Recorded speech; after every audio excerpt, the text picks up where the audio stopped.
इस बार 21 से 22 में वृद्धि जो हुई है वो पूरे देश भर में जो अपना खंड है, प्रखंड जिसको बोलते हैं, ब्लॉक, वो 6556 प्रखंड है, जिसमें पिछले साल 6495 प्रखंड था, इस बार 6556 प्रखंड हो गया। नए कुछ प्रखंड बने होंगे इस काल में। उसमें से जो अपना शाखा युक्त खंड है वो 5513 प्रखंड है इस साल। पिछले साल 5505 था, तो इसमें हम लोग शाखा युक्त खंड बढ़े हैं। और उसी प्रकार से मंडल, एक खंड के अंदर में औसतन 8 से 10 मंडल हैं। जैसे पंचायत होता है, हम लोगों ने पंचायत को नहीं रखा है, मंडल को रखा है। एक मंडल के अंदर 8-10 गांव मिलाकर इस प्रकार से रचना हम लोगों ने भौगोलिक रचना तैयार की है। तो कुल मंडल 58,542 था, इस बार 59,169 हो गया। उसमें से पिछले साल शाखा युक्त मंडल 22,340 थी और इस बार 24,256, यानी कि लगभग 2000 मंडल में अपने शाखा वृद्धि हुई है। और उसमें कुछ मंडल ऐसे हैं जहां संपर्क हो रहा है। अभी संपर्क की स्थिति है, शाखा भले ही नहीं चल रही है लेकिन संपर्क है। ऐसे 11,000 है, तो कुल 35,000 मंडल में अपना क्रियाकलाप चल रहा है। इस प्रकार से कुल मंडल के 60% मंडल तक हम पहुँचे हैं। कुल नगर 2303 है। नगर क्या मतलब, जिसको हम लोग, जैसे अब आरा एक नगर है, आरा तो जिला केंद्र है, लेकिन डुमरांव भी एक नगर है, फतुहा भी नगर है। जिला केंद्र के नगर के अलावे जो छोटे छोटे नगर है, ऐसे नगर जो है अन्य नगर 2303 नगर है। पिछले साल 2401 नगर थे, अभी 2303 हो गया, कुछ जिला में बदल गया। उसमें से 87% में अपना काम है 2175 नगर में। पिछले साल 2083 नगर में था। और ग्रैंड टोटल अगर देखा जाए कि कितने स्थान पर कितनी शाखाएं हैं, तो कुल 38,390। पिछले साल 34,569 स्थान पर 55,652 शाखाएं थी। 34,569 में 55,652 इस वर्ष बढ़कर 38,390 स्थान हो गए, यानी लगभग 4,000 स्थान, लगभग 3,500-4,000 स्थान बढ़ गए। और शाखा भी 55,652 से 60,929, यानी लगभग 5,300 शाखाएं बढ़ी हैं। तो कोविड काल में भी हमारी प्रगति हुई है। प्रतिकूल वातावरण में स्वयंसेवक ज़्यादा काम करते हैं, समाज भी ज़्यादा खड़ा होता है। वही है कि संघ का काम बढ़ा है। इसके अलावा ये जो शाखा वृद्धि के अलावा सप्ताह में एक दिन स्वयंसेवकों का मिलन कार्यक्रम चलता है, उस दिन भी शाखा लगती है सप्ताह में एक दिन, उसको हम लोग साप्ताहिक मिलन कहते हैं। वह भी 18,553 पिछले वर्ष था, इस साल 20,681 हो गया, यानी ये बढ़ा है। सेवा बस्ती नगर में जो उपेक्षित, पीड़ित, वंचित ऐसी जो बस्तियां हैं, जो अस्पृश्यता के शिकार हैं, निरक्षर हैं, ऐसी जो सेवा बस्ती जिनको हम लोगों ने चिन्हित किया है नगरों में, गाँव में नहीं, नगर की बात कर रहा हूँ मैं, उन सेवा बस्तियों में पिछली बार 28,193 बस्तियां थीं, अभी 33,578 बस्तियां हैं। इसमें से जो अपना शाखा युक्त है सेवा बस्ती, वो 5,745 पिछले साल था, इस बार 7,266 है। अपने प्रांत के अगर देखा जाए तो अपने प्रांत में भी संघ का काम बढ़ा है।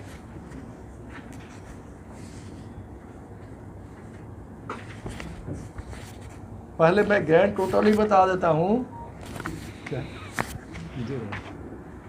हाँ, 438 स्थान पर 700 शाखाएं अभी चल रही हैं। पिछले साल 498 शाखाएं थीं और स्थान भी कम था।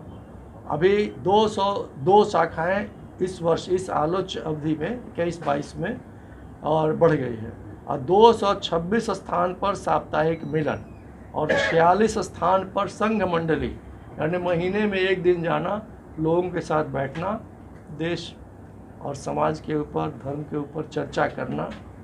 तो ऐसे जो है सो संघ मंडली महीने में एक बार, वो भी 46 स्थान पर चलता है। उसी प्रकार से उत्तर बिहार में 760 स्थान पर 1033 शाखाएं लगती हैं।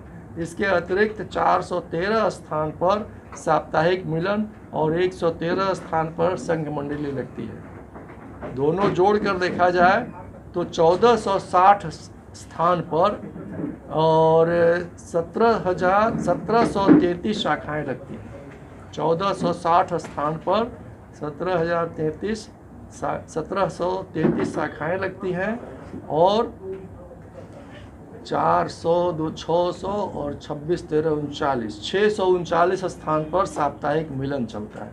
आपके पास भी दिया हुआ है ना, तो उसमें से देख लिया जाए। अभी जो आगे का 2025 के बारे में भी बताना है।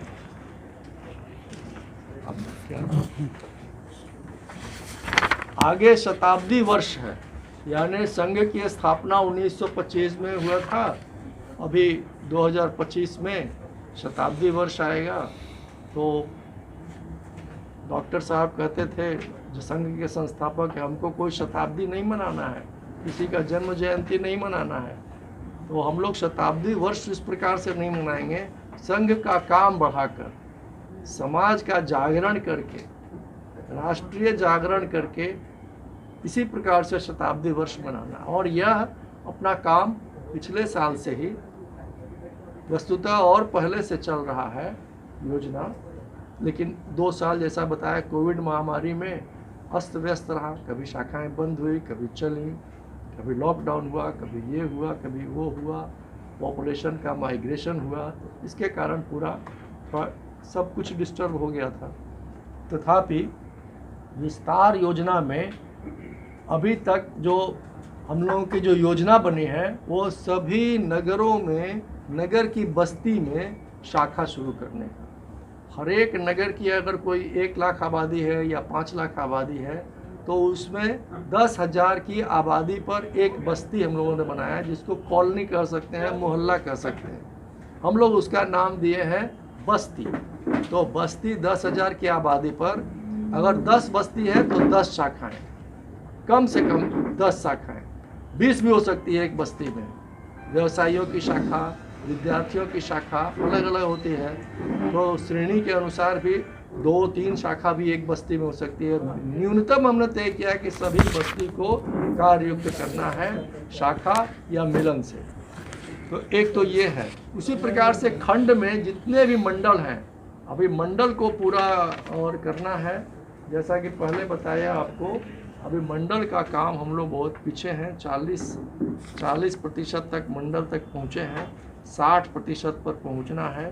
कुल मंडल 59,000 है और उसमें से 24,000 मंडल में अपनी शाखाएं यानी 40% है। इसको पूरे देश भर का आंकड़ा बता रहे थे। तो ये तो अपना शताब्दी वर्ष का है। उसके बाद अमृत महोत्सव स्वतंत्रता का, ये जो 75वां वर्ष हम लोग मना रहे हैं, ये स्वतंत्रता के 75वां वर्ष को हम लोग अमृत महोत्सव के रूप में मना रहे हैं। इसमें 2 बिंदु बहुत स्पष्ट रूप से बताना चाहता हूँ। एक तो ये कि स्वतंत्रता जो मिली है वो केवल किसी एक पार्टी विशेष के आंदोलन के कारण नहीं, राजनीतिक आंदोलन के कारण नहीं है।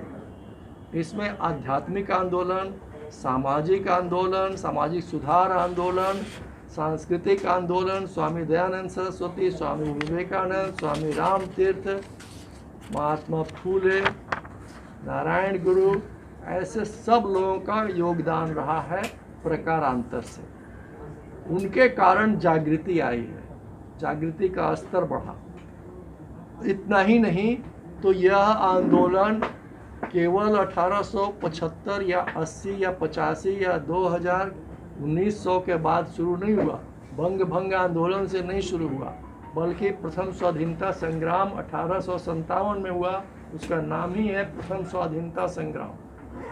तो हम लोग जब स्वाधीनता की बात करते हैं तो वहाँ से चले, और वहाँ से क्यों, उसके पहले भी जब अंग्रेज़ यहाँ आए थे तो उसका रेसिस्टेंस, हमारे कई जगह पर युद्ध हुए हैं उससे।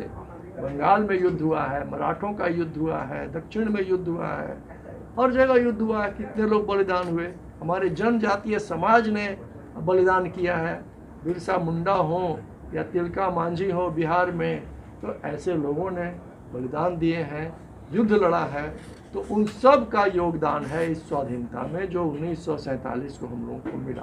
तो अमृत महोत्सव में समाज के अंदर जो भूले बिसरे हमारे महापुरुष हैं उनके बारे में बताना, यह भी हमारा एक बिंदु, यह भी अमृत महोत्सव मनाने का एक बिंदु। और दूसरा ये है कि 75 वर्षों में केवल स्वतंत्रता की, स्वाधीनता की बात हुई है, यानी ट्रांसफ़र ऑफ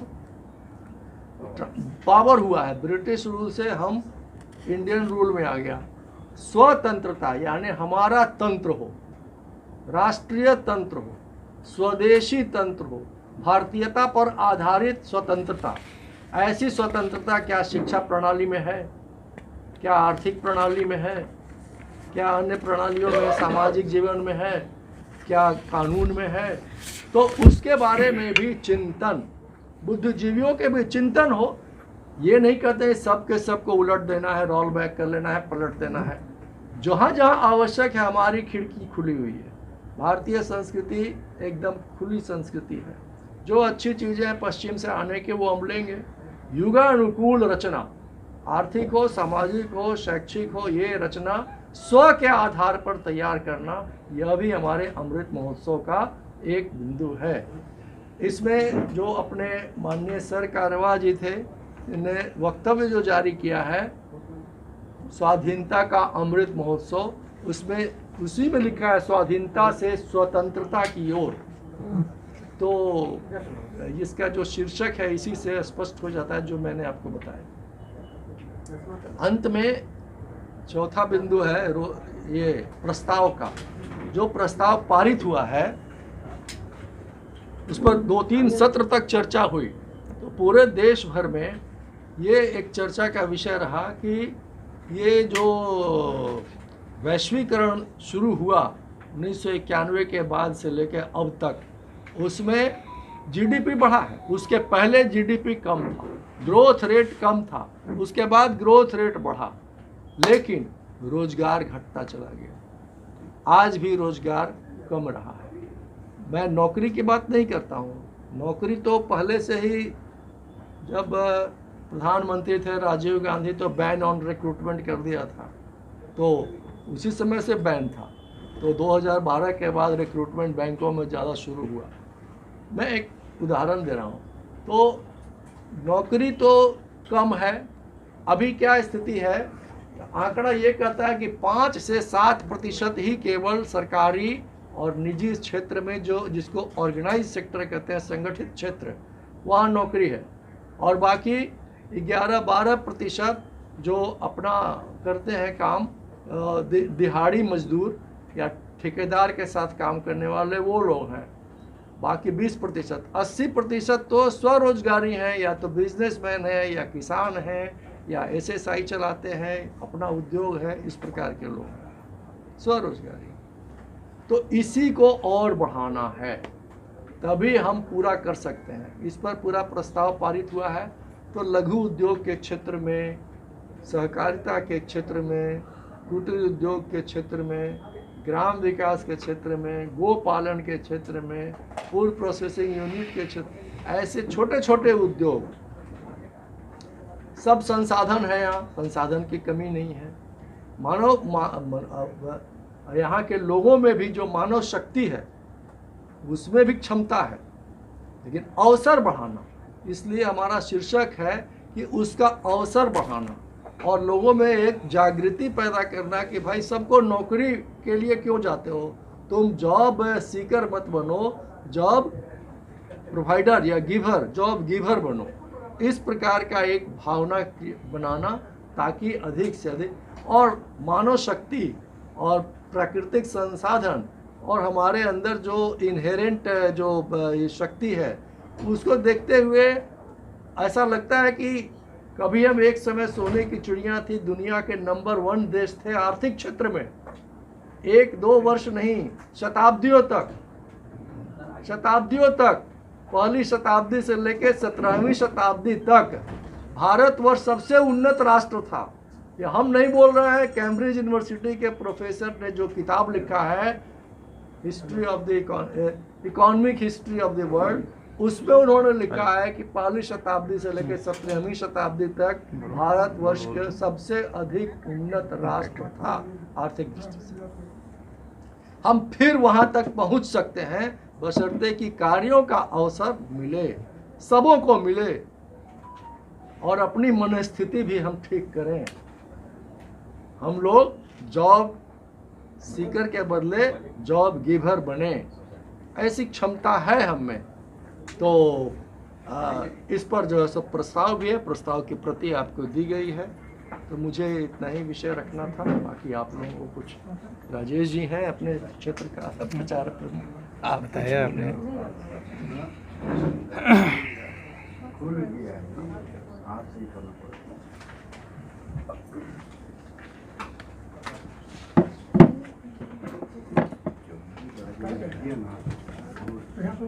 जो विलम्ब से है, सिर्फ एक परिचय दोबारा करा देता हूँ। आप जो अभी संबोधित कर रहे थे, आप माननीय राजकुमार सिन्हा जी, दक्षिण बिहार प्रांत के प्रांत संघ चालक, और आप उनकी बाईं ओर, हमारी दाईं ओर जो बैठे हैं, आप माननीय राजेश पांडे जी, आप उत्तर पूर्व क्षेत्र जिसमें बिहार और झारखंड है, बिहार के 2 प्रांत, उत्तर बिहार, दक्षिण बिहार और झारखंड प्रांत, ऐसे 3 प्रांत के आप प्रचार प्रमुख हैं। मीडिया का काम देखते हैं, सब लोग पुराने परिचित हैं। तो आप लोग कोई प्रश्न है तो?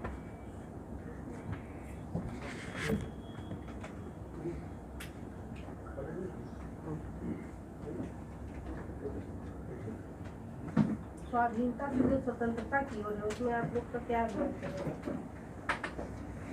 वैसे आया है, उसमें प्रेस विज्ञप्ति में आया भी है।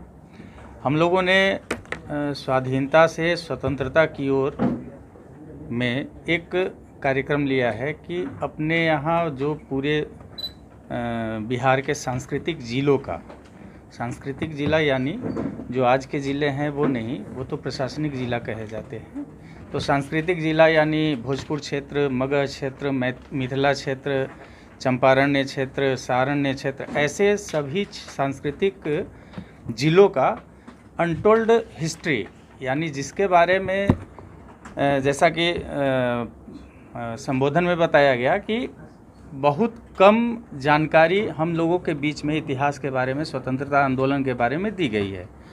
तो उसको विस्तृत रूप से रिसर्च करवाना और उनको सामान्य लोगों के दृष्टि में वो आए, उसके लिए पुस्तक का प्रकाशन, फिर उसी से संबंधित अन्य कार्यक्रम, वो नाटक के रूप में हो सकता है, लोकगीत के रूप में हो सकता है, लोक गायन के रूप में हो सकता है, ऐसे अनेक प्रकार के कार्यक्रमों की योजना है। सर, आपने चर्चा किया सर कि सोने की चिड़िया ये देश हुआ करता था और कई संभावनाएं थी, लेकिन दिन पर दिन अगर इसमें सकारात्मक और ऊर्जावान वृद्धि होनी चाहिए थी, जो कि आज वर्तमान में नहीं है। कहाँ दोष है सर, किसका, कहाँ ये दिक्कत है कि जिस गति से इसको प्रगति मिलना होना चाहिए था वो नहीं, उल्टा गिरावट और हो गया, तो चूक कहाँ, क्यों हुआ? तो ये तो हमसे पूछ रहे हैं ना। ब्रिटिश काल में जो एक शोषणकारी व्यवस्था थी, हाँ, कच्चा माल यहाँ से जाता था और वहाँ से बना हुआ सामान यहाँ आके बिकता था। उसके कारण जो अपनी अर्थव्यवस्था में डिस्टर्बेंस हुआ, उसका अभी तक रिकवरी नहीं हुआ है। अभी तक हम लोगों ने जो अर्थनीति चलाई उसके आधार पर अभी जो बात हुआ, कार्य का अवसर नहीं है लोगों को काम करने का। जितने बड़ा 37 करोड़ लोग हैं अपने देश में जिनकी आयु 15 वर्ष से 29 वर्ष है, 37 करोड़ लोग। अब इतनी आबादी तो अमेरिका की नहीं है। अगर इन 37 करोड़ को ठीक प्रकार से काम दिया जाए तो हमारा जीडीपी कितना बढ़ जाएगा, आप कल्पना कर सकते हैं। पहले क्या था, हमारी ग्रामीण व्यवस्था थी। अगर आप विस्तार से जाएंगे, अब ग्रामीण अर्थव्यवस्था में कोई बेरोजगार नहीं था। अगर आप जाएंगे 17वीं शताब्दी के पहले, कोई बेरोजगार नहीं था, कोई बेरोजगार नहीं था, क्योंकि कुछ ना कुछ काम सबको मिला होता। अब तो शहरीकरण है, नई अर्थनीति है, इसमें बेरोजगारी है। लोग कहते हैं कि भाई हमको नौकरी, काम दो, काम दो। पहले सबको काम मिल जाता था। पहले का अगर आप अध्ययन करेंगे तो बेरोजगारी नाम में कोई चीज़ ही नहीं थी, सबको काम था, कोई मांगता नहीं था रोजगार। तो फिर वही व्यवस्था स्थापित होनी चाहिए। नहीं, हम ये नहीं कह रहे, युगानुकूल रचना का मैंने शब्द प्रयोग किया है। मैं ये नहीं कह रहा हूँ कि आज जो है वो पहले 17वीं शताब्दी में चल जाइए। स्वावलंबी भारत योजना, यानी स्वावलंबी, जॉब सीकर नहीं बन के जॉब गिवर बने, छोटे छोटे उद्योग कर सकते हैं। आज क्या कारण है, बहुत सारे प्रांत ऐसे हैं जहां लोग सरकारी नौकरी के पीछे नहीं दौड़ रहे हैं, अपना ही काम शुरू कर रहे हैं। ऐसे ही प्रांत हैं गुजरात में। जब बिहार में ये पूरे बिहार में उत्तर और दक्षिण दोनों में कितना है, मंडल कितना है टोटल? मंडल हाँ हाँ, अपने यहाँ तो कि सभी मंडल में विस्तार करेंगे। कितने मंडल? मंडल अपने यहाँ जो बनाए हैं वो एक खंड के, प्रखंड जो है हाँ। उसको हम लोग खंड बोलते हैं। अच्छा, प्रखंड एक जो एडमिनिस्ट्रेटिव ब्लॉक है, ब्लॉक है, हाँ। तो ऐसे 212 प्रखंड हैं और प्रखंड में वही 212 खंड है। नहीं, प्रखंड तो 500 के करीब है। 534 है। हाँ, दोनों मिला के हम अभी, नहीं, दोनों की बात। अच्छा दोनों को जोड़कर मैं बताता हूँ। अभी उसमें जो दिया हुआ है बोला, हाँ, प्रशासनिक की। हाँ अभी बता रहे हैं।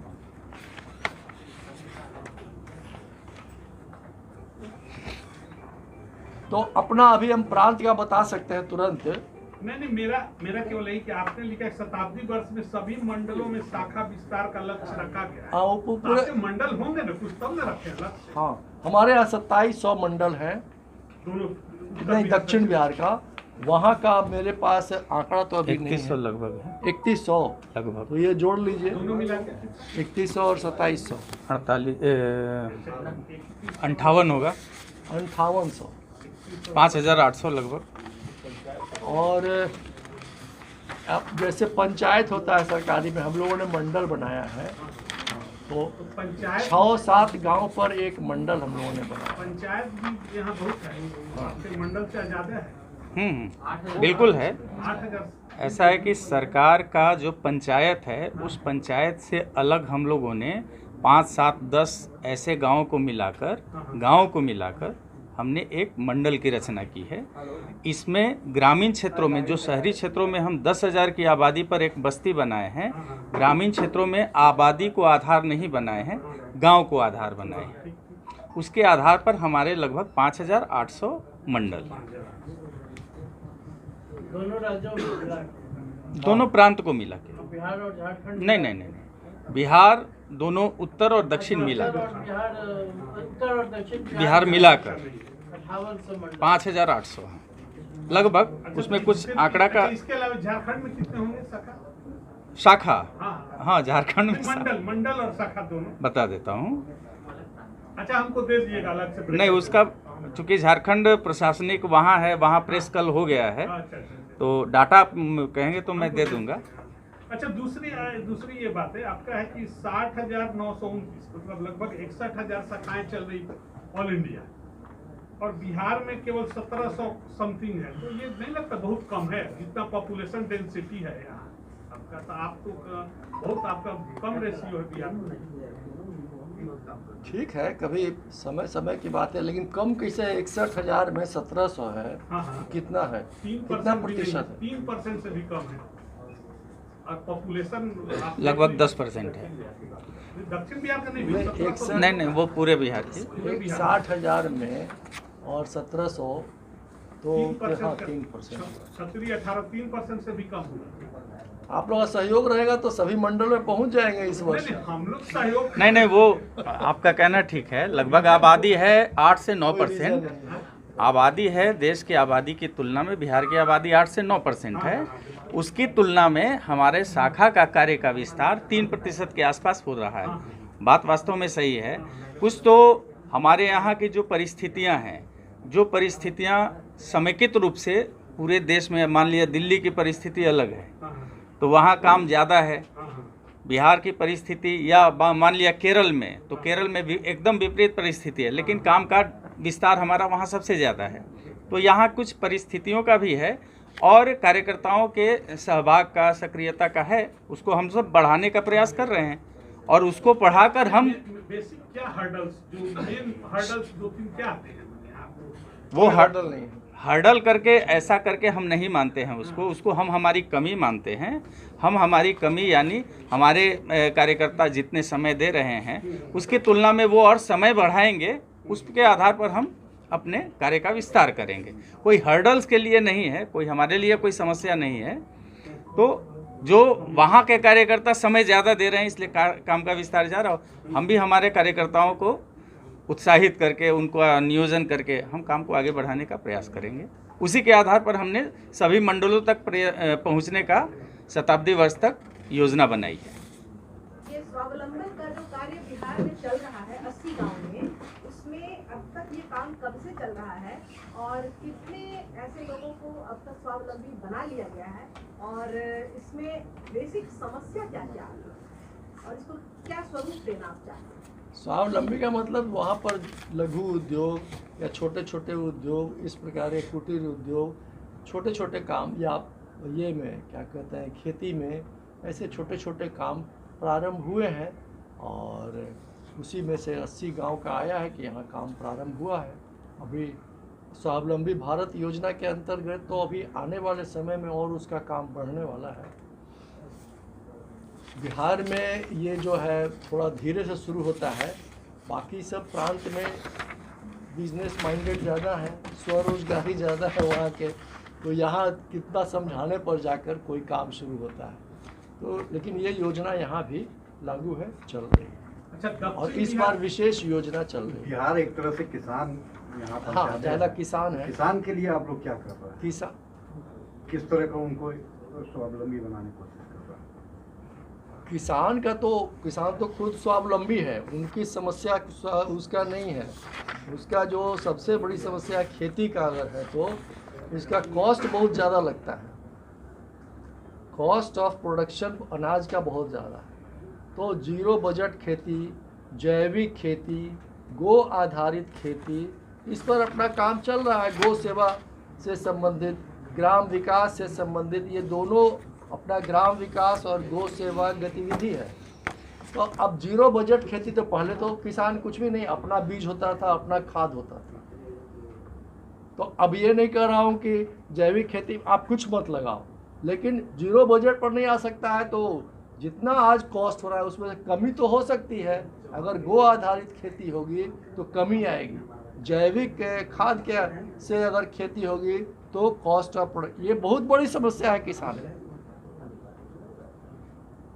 और उस पर तो हमारा जोर आज से नहीं 20 वर्षों से चल रहा है। पूज्य सुदर्शन जी जब सरसंघचालक थे उसी समय उन्होंने ये काम बोलना शुरू कर दिया था और जहाँ तहाँ गाँव में काम भी शुरू हुआ था। अभी तो कई गाँवों में इस पर जैविक खेती हो रही है, चालू हो गया है, एक इम्पीटस आ गया है। आने वाले 5-10 वर्षों में आप देखेंगे कि यूरिया के बदले जैविक खेती ही होगी। गो आधारित कृषि दिखाई देने लगेगा, बाजार में बिकने लगेगा अनाज। ये 10-20 वर्षों में ये आ सकता है।